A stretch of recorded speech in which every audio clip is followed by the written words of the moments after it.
Hey everyone, hope you're doing well. Getting ready to do something I've been wanting to do for a long time, and that's getting a tour of the Trailblazer Firearms facility. Getting to meet with the owner, look around, hopefully get to assemble a life card, and then give it a test fire. So, here we go.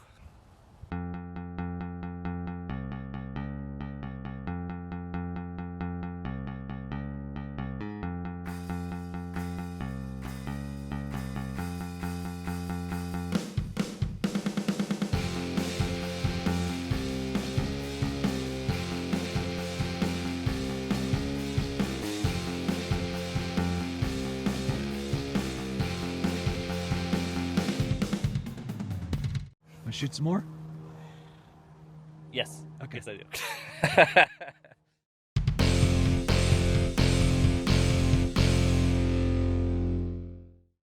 Hey everyone, welcome to the F5 Refresh. I'm Bennett, and I am with Aaron, the owner, CEO, and inventor of the LifeCard, made by Trailblazer Firearms. Aaron, thanks for having me. Yeah, good to be here with you today. Right. What we're hoping to do is kind of show the history, a little bit of the LifeCard, how it was built, and the idea of what inspired you to do it. Maybe get some sketches. Hopefully, get to maybe assemble one of the new ones. And Yeah. you were saying, we got a new polymer coming out, lowering the cost and a little bit lighter. We'll go into a little bit more detail here in a little bit. Maybe get to test fire that Sure. as well. Yeah. And then we'll see what else. And then also see a lot of the production related to the all the machining and Yeah, we're here parts. in my shop, and we can take a tour of the factory and our assembly area, and kind of give a little rundown of what we do here on a daily basis. Awesome. So so what brought you into firearms? I think I would say that I was always kind of a gun nut, even growing up, even from being young. I think I got my first gun that belonged to me when I was 15, a single shot shotgun, and I believe probably the next year I got my first 22 rifle, and I was hooked. I mean, I lived on a little farm near here, and I was allowed to just wander during the day and just plink, and anyway, I had just tons of fun. So guns were a part of my childhood and early adulthood for sure.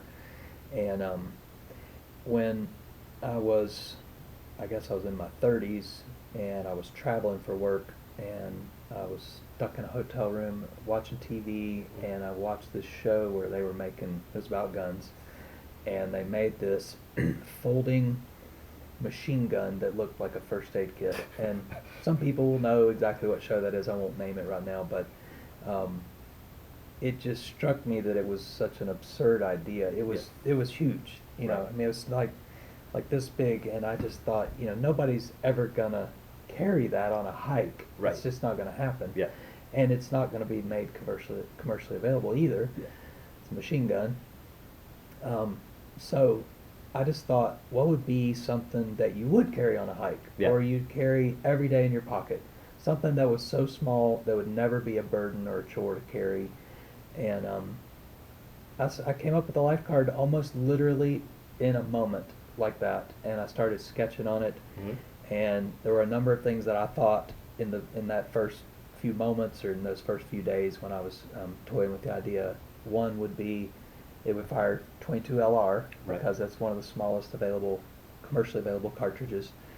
And the other was, I thought it ought to be the size of a credit card, and that it ought to fold, because that way you kind of get more for your money. It's bigger and more full size when it's open, but it's compact and discreet when it's folded up. Okay. So pretty much those three things were my original design criteria, and then a fourth was added within probably the first 6 months, just as I did research on the internet and reading. I'd love to meet this person that made this comment if I ever could find them. Okay. It was a comment on a Field and Stream online article thread, and the article was about building Altoids 10 survival kits. Okay. And somebody in the comments said, Now somebody just needs to make a little gun that would fit in the Altoids tin, and I just thought, I'm doing that. Somebody try to find that and screenshot, put it in the comments. I tell you what, if you can prove to me that you wrote that comment somehow, I will give you a LifeCard, whoever you are. Dude, that's awesome. Yep. I know you have several different colors and well, Yeah. So we can do something real special for that person, whoever you are out there. I'd love to find you and talk to you. that's awesome. All right, sweet. Yeah. So how many generations would you say the LifeCard is on now from when you first started 3-4 years ago? Well, production started in, I'm going to say July of 2017. So we're just a little over 2 years in production. Okay. Certainly, I've been full-time in this pursuit of getting the LifeCard in production and selling it for 3 years now, and moving in that direction for 4 years. Mm. And that first year of those first 4 years was sending off a prototype to the ATF, or basically a production model to the ATF for them to classify as a pistol, which they did. It just took a year. Right. It's so unique. A lot of people were unsure if it was even going to be considered a pistol versus one of those things you have to register. We get asked that a lot, and the basic premise of it being classified as a pistol is that it meets the definition when it's unfolded, and when it's folded up, it's not able to be fired. It's completely safe and basically inert. Yeah. So the ATF agreed with that. Okay. With that take on it. Okay. So I know one of the biggest questions that you also get related to the LifeCard is, if I have the hammer back and if there's a bullet in the chamber, how do I safely depress it without the gun going off? And actually, sort of going down memory lane for me, I've known Aaron for a couple years now, and I was actually able to, I brought the LifeCard that I bought, and just confirming, it is empty. But this is the one that I actually got to assemble. Yeah, the serial number. Oh wow, yeah, this is early on.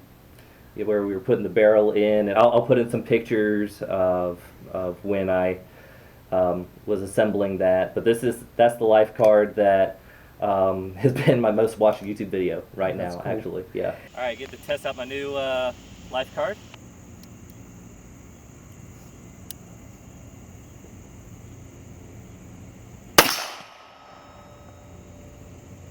Ring steel.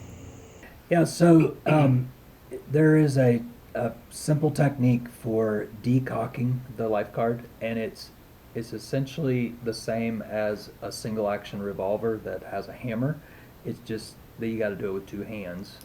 So let's say you've got it cocked and you want to lower the hammer safely.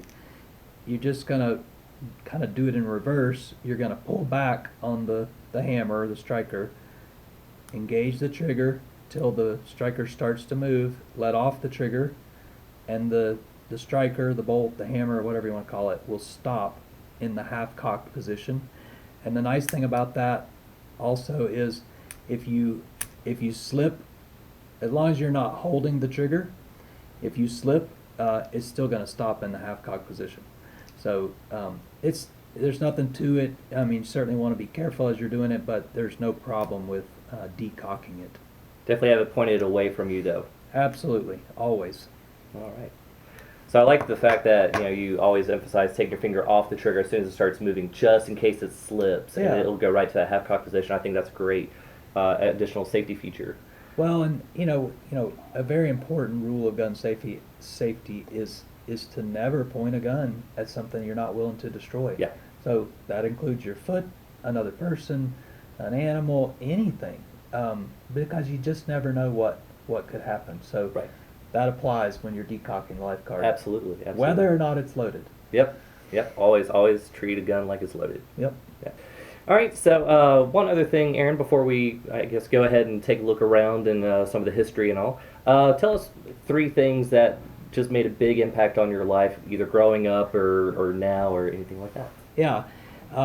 These 3 things that come to mind, I actually consider them to be some of the most formative things in my early years that basically gave me the encouragement and the inspiration maybe to carry on through hard times, including developing the LifeCard, which Right. was an uphill battle literally for 7 years. So when I was, I want to say 14 or 15 years old, I got this wild idea. I wanted to build a soapbox derby car Okay. that I could race in. And my parents, I will add, my folks were always very supportive in all of these endeavors that I'm going to mention, and this was no different. So they said, sure, we'll help you. We'll get the kit, and you get a sponsor. And I built my soapbox derby car. Okay. I think I was 15, and I missed the deadline that year because I was literally doing it by myself. I was building it on our front porch, Yeah. and I got it ready for the next year's race, and I had grown Oh, no. significantly, and so I barely fit into the car. Yeah. But I won our Asheville race. Okay. The Soapbox Derby 1988 race. Okay. And that allowed me then to go to Akron, Ohio to the national race, which I raced in one time, a single elimination. I lost. Okay. But it was a super fun thing. Yeah. It was a week of camp.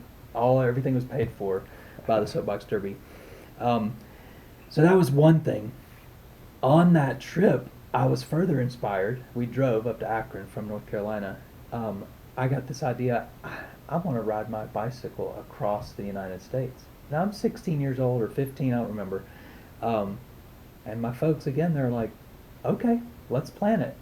All right. So a year or two later, I was 17, and we drove out to California, Mhm. drove up the Pacific coast, and I got on my bike in the state of Oregon on the coast, dipped my toe in the Pacific Ocean, Mhm. and I rode for 38 days and made it to the Atlantic Ocean in Myrtle Beach. Okay. And jumped in. I carried a capsule of Pacific Ocean water, and I Yeah. dumped it in the Atlantic, which I'm concerned might be the cause of global warming. But anyway, so that was kind of a second. It was a big accomplishment. It was Yeah. a wonderful experience. It again provided to me just kind of, it was inspirational even to my own self. But I felt like I can do things, if I set my mind to it, I can do it. And I guess it was a year later or 2 years after that, year and a half, something like that, I decided to join the Marine Corps. Okay. And I enlisted in the Marine Corps Reserve, and I went to Parris Island and completed recruit training.